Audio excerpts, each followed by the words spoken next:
So, Amber, what is a public matter this week? So this week we're going to talk about how we're not going to follow the boycott of Bud Light for particular reasons. And I think you also wanted to touch on the 30 years for the Waco? Oh yeah, the anniversary of Waco is today, 19th of Exactly. April, 30 years ago today. And then technically it's also not 30 years, but it's like, 2 years? So 28 years from the Oklahoma bombing. Oklahoma City bombing, that's correct. So that happened right around that same time. 2 years later on the anniversary of the Waco, Texas thing. But the first thing that we're going to discuss would be how everyone was boycotting Bud Light until they realized that there were some donor issues for the GOPD. Yeah, money talks. They're getting a lot of money from Anheuser-Busch, and that's the bottom line. Right. So I looked it up, and Anheuser-Busch donates to both parties. Right. And so do their employees through whatever however they work. But they do donate, I think it's over, I wrote it down, but I forgot my right notebook. Like $462,000 to the GOP.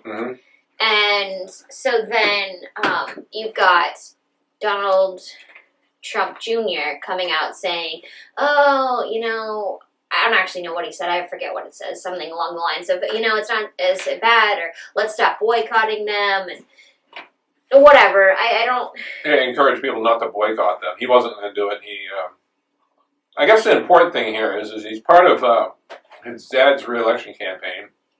He's speaking in some way for his dad. And his father hasn't come out and said a thing about this yet. Yeah, one way or the other, which is what should happen. I mean, this shouldn't be a political matter. Right.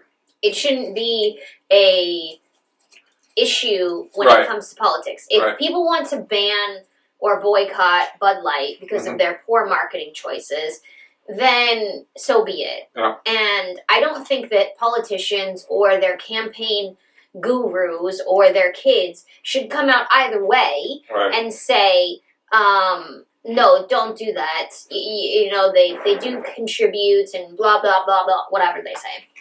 Right. But it does speak volumes, for no matter what side you're on, for you to have someone come out and be like, oh, just kidding. Right. Not doing it. Don't do it. Don't. Right. It's like, you're obviously not standing for the values that you were originally standing with. Correct. Because I don't really care who pays you and who doesn't pay you. Right. But the fact that you're okay with womanhood, 365 days of womanhood to a man is mind-blowing to me. Like, I just can't we don't celebrate believe it. We don't celebrate natural women. We don't give credit to natural women who have achieved, and or Mother Teresa or whoever else that Tom McDonald had outlined in his video rant. Yeah. And we go for this make-believe, and then that's the face of Bud Light. Right. And then, so on top of the, it's not so bad, guys, or whatever he said, I don't really know.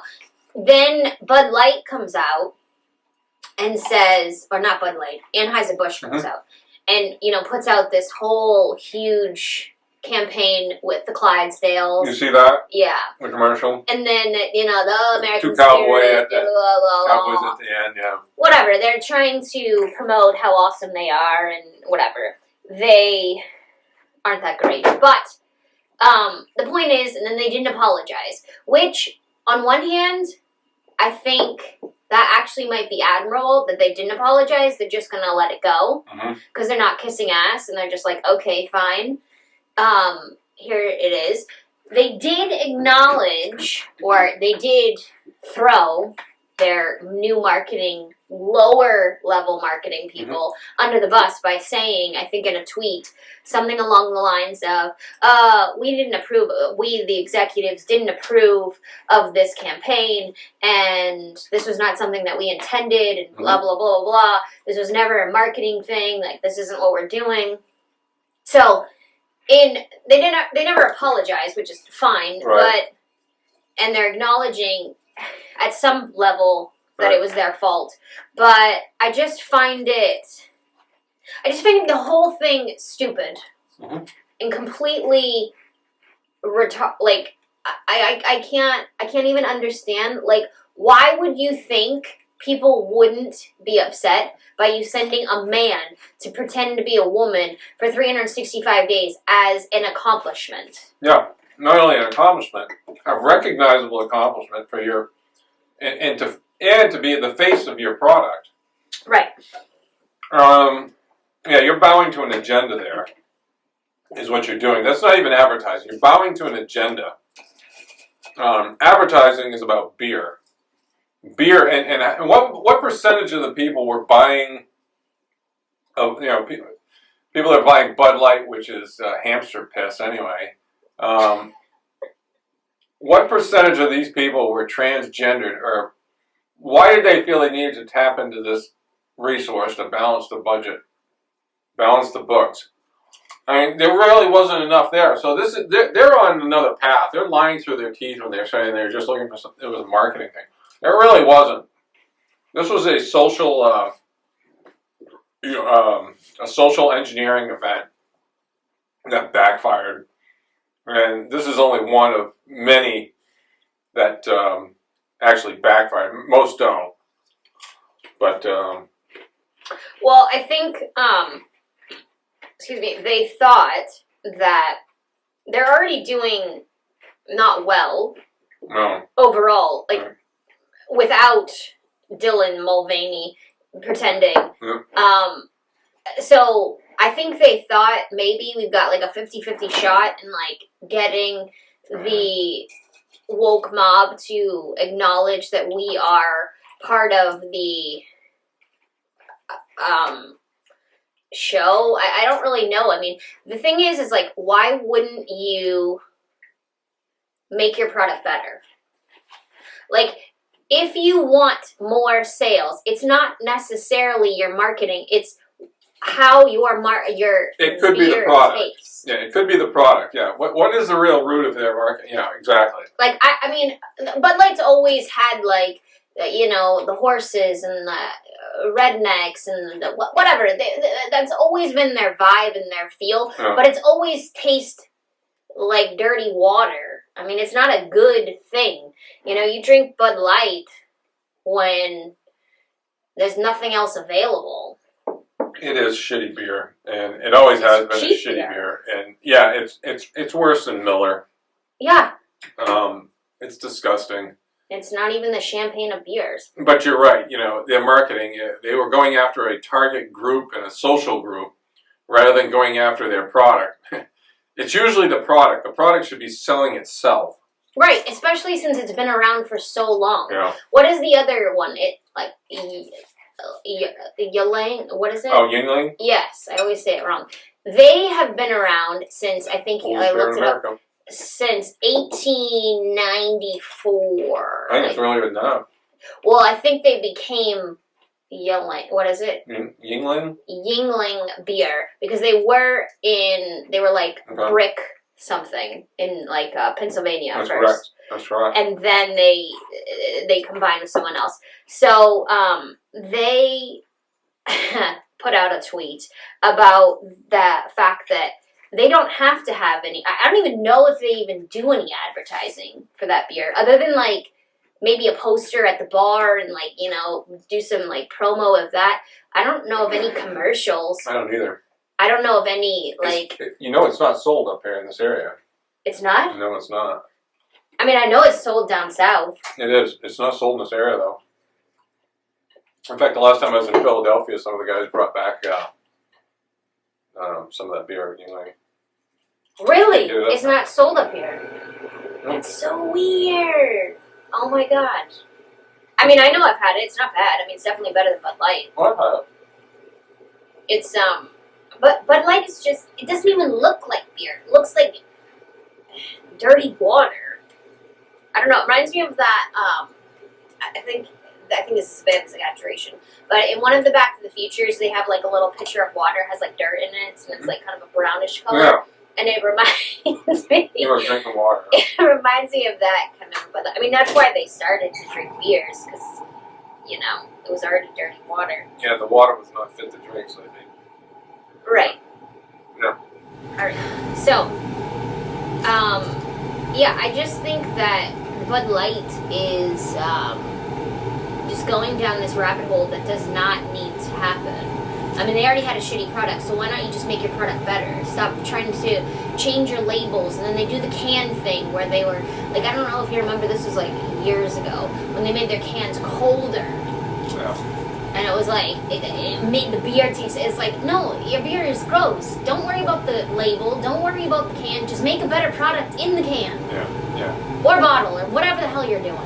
I don't know, it just, it's not good. And I think the whole Dylan Mulvaney thing just made it 100 times worse, for the simple fact that it's stupid that anyone would recognize 365 days as womanhood as an accomplishment when there's women all over America doing it every day. I want to know what the womanhood is.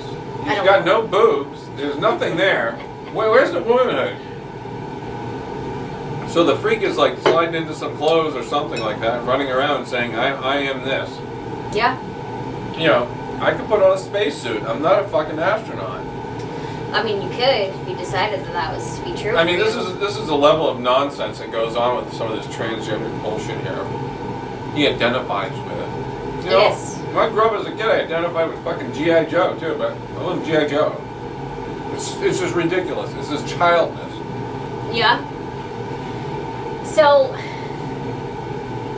as much as I would love to continue talking about the pretend womanhood that happens when I am a woman, and we talk about a person, a dude with a penis, telling me about his 365 days as a woman is irritating and annoying. We're going to move to the anniversary of Waco, Texas. Waco, yeah, the anniversary of that. So, 30 years ago today, the Waco Siege ended after a 51-day siege. And it started with, oddly enough, they were saying David Koresh, who was, I guess you would say, the leader or the pastor of the Branch Davidians, Right. this religious sect of Christians, fundamentalists. I'm not saying that's bad, just identifying it. And I said that he was marrying. This was the part that was a bit weird to me. The marrying 11-year-olds. That was a bit. Marrying 11-year. Well, this is what they were saying: is he was marrying 11 or children, and that he was stockpiling firearms, and that he had also kept people there against his will. But the only thing that he was charged with when they tried to serve him these warrants was the weapons and the ammunition. They didn't say anything about the children and so forth. So they tried to serve him with these warrants, which was kind of interesting because this guy was an avid runner. He would run to town every day. Really? Yeah. He did this like 7-mile loop every single day. All they had to do while he was out for a run is just pull up alongside him and say, okay, you're under arrest. Or here's your warrant, or whatever they were doing. Easily done. No, they chose another route. And then they had to lie about it. And then after it's all said and done, they find out that not one of the survivors has any recollection of the fact that he married 11-year-old kids. So no one knew that was well, that's why they didn't actually do charges for that. Yeah, but again, they were just putting that out there as... So I don't know where the truth lies and all that stuff, but certainly there was a lot of people that died there, and the government clearly lied. They started that fire, that's clear as day, and they burned those people up. And this was over, what? Some false charges? Yeah, it would appear so. They could have easily arrested this guy out on his run, and they chose another route. So this is used as a benchmark here. April 19th is a benchmark in people who believe in individual rights and freedoms, because they believe that the government overstepped their bounds here in trying to get rid of this David Koresh and the Branch Davidians.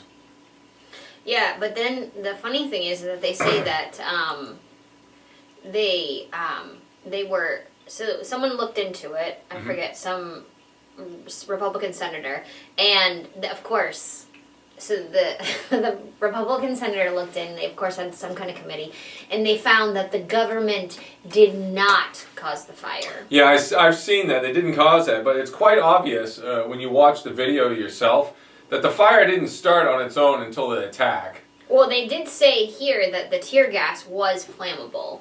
Yeah. So that makes you wonder as to what's true and what's not true. And it's not a bias, like it's not like this person, they're from the house, they're I mean, they're not going to be like, "Oh, yes." Right. I mean, I feel like when they do committees like this, that the people, like, they shouldn't get someone in office, or like, I feel like there has to be a what is it? Not biased person on one way or the other. Right. They just need to be objectively looking at Right. it. And I feel like when they make these committees, whether it's,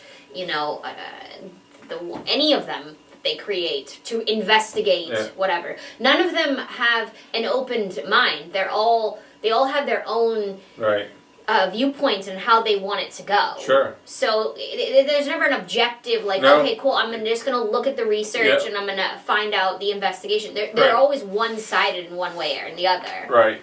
So they operate from a biased, so.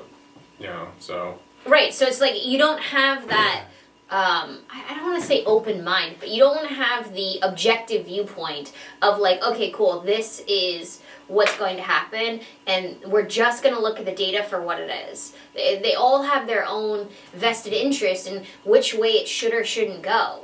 Mm-hmm. And I don't think that it's fair to the American people that, one, they don't get to choose who's on these committees, and two, are they really going to come out with, yes, the government did it? Because then what's going to happen? Right. Like, how are they going to be accountable? Right. You know, like, for instance, they're doing all these, like, what are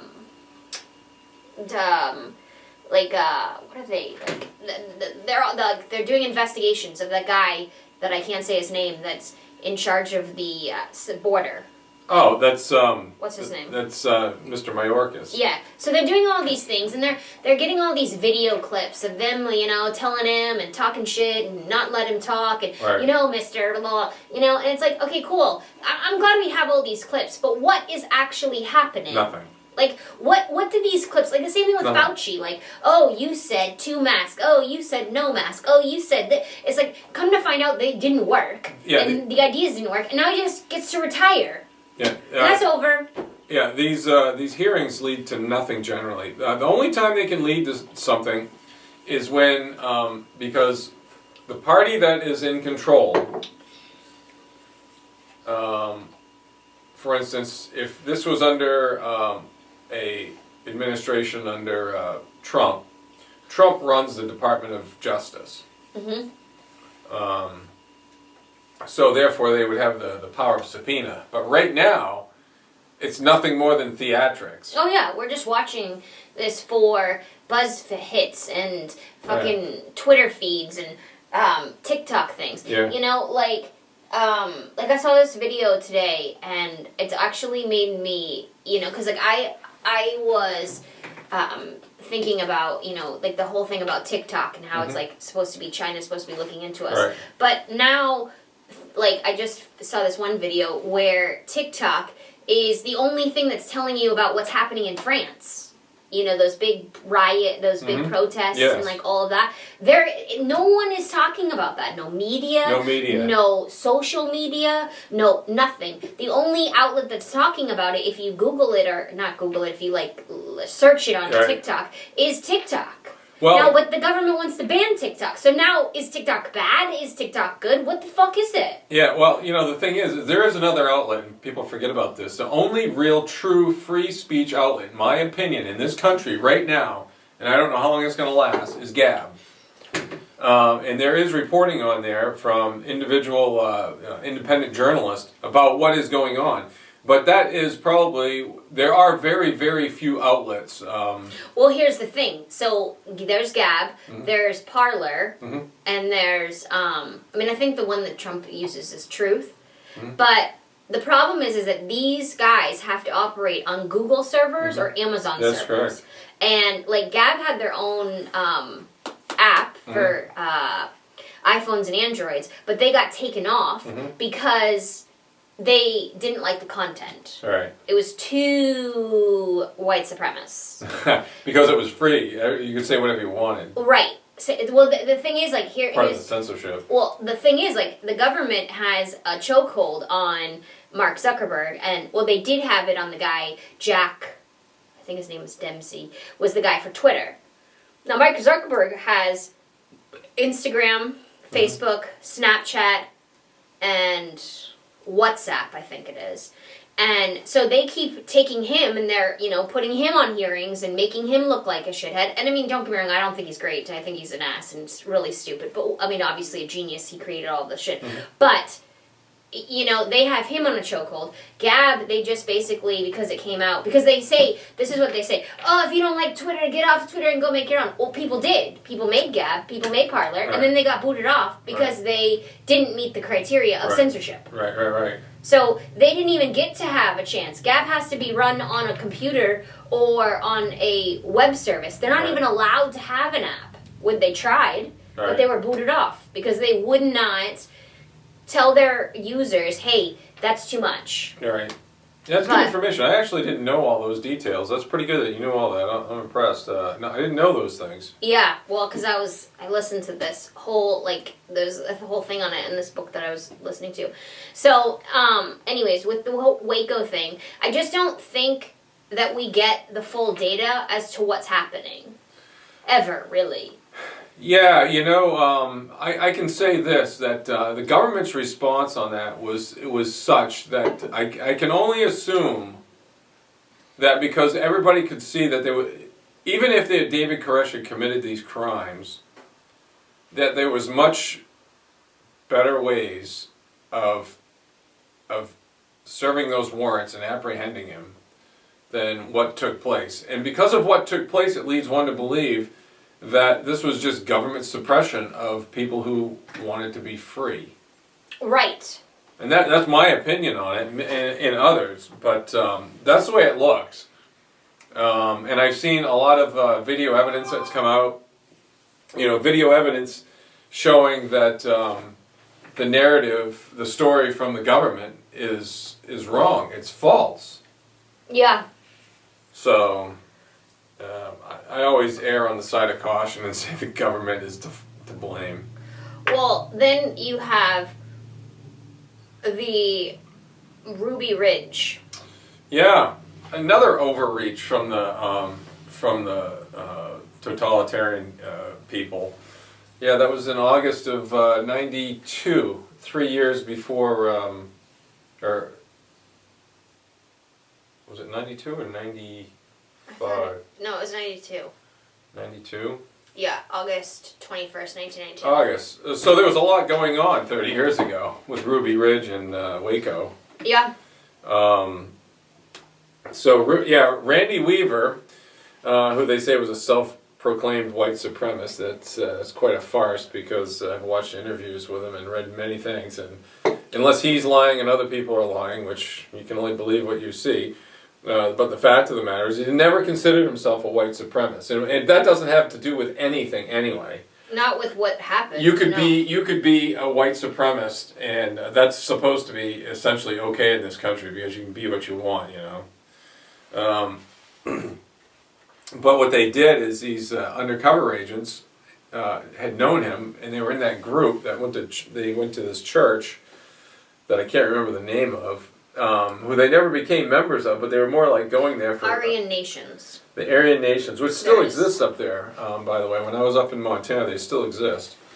But anyway, so he was just going to that group because he and his wife were living on this mountaintop alone. They use it as a social networking thing for work and for just meeting people and stuff. They didn't necessarily believe what they...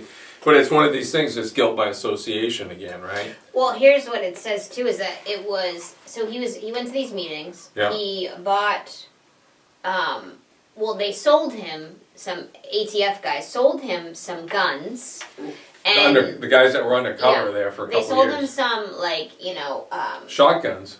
sawed off. Well, they did. They shotguns. paid him $200 to cut off these shotguns below the legal limit. And so, but he then refused That's to correct. become an informant. Right. So then they were like, oh well, you now cut these off. Yeah, that's right. we're gonna charge you with these things. Right. And like when I looked it up, because I actually didn't remember this whole thing, they were, oh jeez, they were.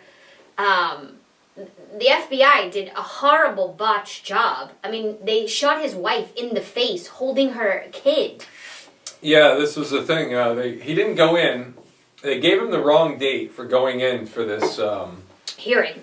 this hearing, and so when he found out it was the wrong date, what he did is he said, "Screw them," and he hid out on his mountaintop, and I forget how long that standoff went, but he had hid out up there for about a year and a half I think it was 2 hours. before they. Oh, sorry, 11 days, my bad. The standoff was, but Yeah. he had hid out up there and not really come down off that mountaintop for about 18 months because he knew that there was they were looking for him.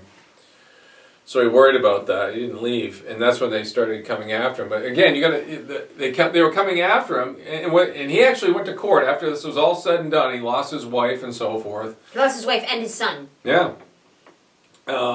Yeah, but they only indicted him for... Failure to show up in court. Right, that's all they charged him That's with. correct. So and here's the thing, they shot 2 people, the FBI shot 2 people that were turned around, running away. So they weren't engaged in any kind of, Yeah.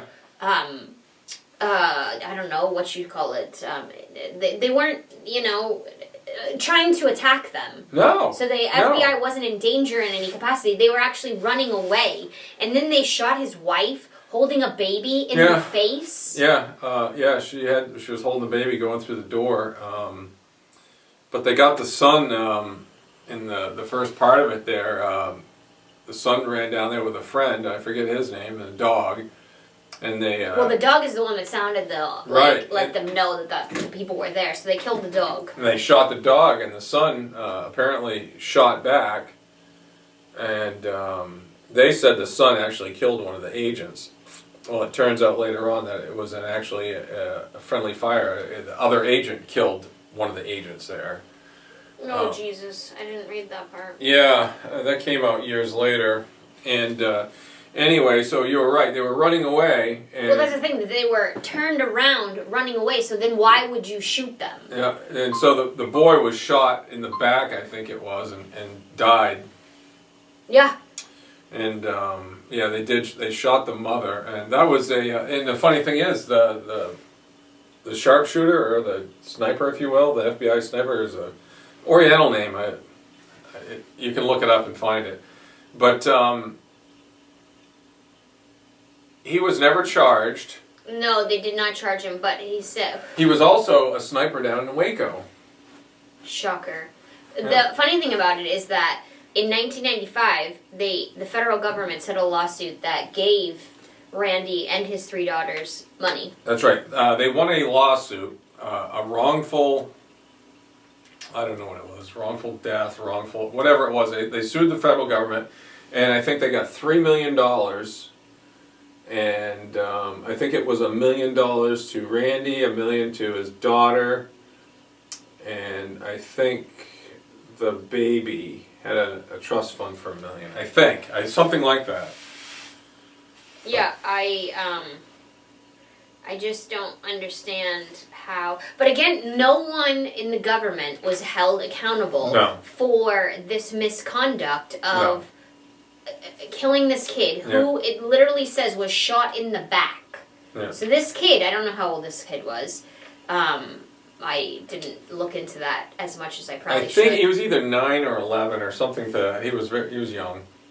Okay, so this kid who allegedly exchanged fire with these men was running away and gets shot in the back, and his friend gets shot in the back, and no one gets held accountable for shooting these kids. Yeah. But yet they're somehow trying to handle a raid on this guy who's living out in the woods who would not become an informant. Yeah. Which makes it all the more fishy. First off, it wasn't him soliciting them for doing this favor, sawing off the shotguns or the shotgun. In fact, he didn't want to do it at first, and then they pressed it a little bit, and he said, yeah, you could use the $200 or whatever it was he wanted to pay him.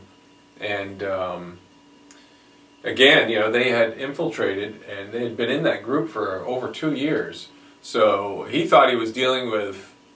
He didn't really care for those guys, but he thought he was dealing with somebody he could trust. Right. And it wasn't him looking to do this. It's called entrapment, and that's what he got his case 1 on, was entrapment.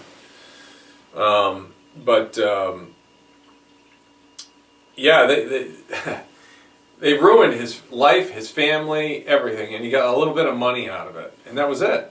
That's all he got. Right. So this 11-day standoff, I guess it's a good deal. You get $3 million, but you lose your wife and your son, and now you're left a single man with 3 kids in a cabin out in the woods. And he ended up doing some jail time too. I think he ended up doing 4 months or something like that for that infraction there. That's nuts. That's insanity. I just don't understand how we can be okay with this misconduct, and no one is interested in trying to rein in the government's control on what they allow the American people to do. Yeah. Do I think that... I don't even understand why this was even a thing, because he was a white supremacist, maybe. You're actually not even sure. But guess what? It's not against the law to be a white supremacist. It's not. It's not. It's like saying a Black Panther or Antifa is against the law. As much as I hate them, they're not. It's not against the law. That's the thing. They're not. But yet you have these, Democrat leaders who are supporting these riots and these shit shows that are happening. Yes. I mean, Walmart is moving out of what is it? What's the state? Oregon. Yeah. I think how many? I think it was Barnes Borders. I don't remember. There's 4 or 5 main stores. Well, Rite Aid's pulling out of California. And Starbucks is leaving. They can't make money if you just let people riot and loot your stores. There's no way this works. Yeah. This isn't something that's a workable situation. You can't be like, oh, fuck the police, and then expect them to come and save you. And, I mean, here, I don't know if Walmart donated to Black Lives Matter or Antifa or whatever, but, when these big companies think that they're helping out, now they have to close down stores. Yeah. I mean, that's what you get when you're stupid. Yeah. I think Target had to leave. I think Cracker Barrel had to leave. I mean, there's a bunch of places that are just dude, we can't do it. Yeah. That's what happens whenever you have no rules and no requirements for people to be held accountable for their actions. Right. That's not something that you can let people do. Right. But we're worried about Randy Weaver or a guy like him who got out in the woods. Who got trapped. All he wanted was to be left alone. He wasn't bothering anybody. No, and I think he was a U.S. Army engineer. Yeah, he was. He was an engineer in the Green Berets. So he served his country, and he just decided to, fuck it, I'm going to go live in the woods. And then 2 guys, or whatever, undercover ATF guys, decide to haggle him because he decided not to be an informant. Mm-hmm. So because he made a poor decision to make Yep. these shut-off shotguns Yep. for these guys, he then didn't become an informant. They used it against him. Yes. That was as leverage. a weapon Yes. to kill his family Eventually. and make him become the bad guy. Yeah. It's just like that guy that okay, so the guy who leaked the paperwork for, Julian Assange. is that the guy who leaked the Ukraine data? No, that's not. Oh no, this is the young airman you're talking about. Yeah, the guy who literally told his Yes. name when he was putting this information out. Yes, yes. So he leaked this information Yes. about how we're not doing good. Yeah. The Ukraine war is a shit show, Yeah. and We have troops on the ground. right, and that Yeah. we are part of it, even Yeah. though we say we're not part of it, but Yeah. we're part of it, and that Russia's actually doing way better than we are. He's proving that they're lying to us. Oh, right, and he's the bad guy because he leaked He's the the bad information. guy, yeah. You know, and the media's like, oh, look at it, he's the bad guy. But wait, He's the he's hero. actually giving us the actual data. Yeah. He's the only one that's supplying us with information. Yeah, because and yet, our nation is lying to us. Our government's lying to us. and That's our correct. media is like, oh my god, look how bad he is. Look how horrible he is. It's really awful. That's not really awful. He gave me the information. I wanted this data. My tax dollars are paying for this shit show. It wasn't even the government that caught him either. It was the newspaper that blew the whistle on him. Oh my God, yeah. Stupid. But yeah, who's the real criminals here? The guys that are lying to us, that are doing things against the against international law and lying to the American public, the American taxpayers, or is it the guy who says, "I don't care if these are classified or not"? They're lying. There you go. Yeah, I don't think he's the bad guy.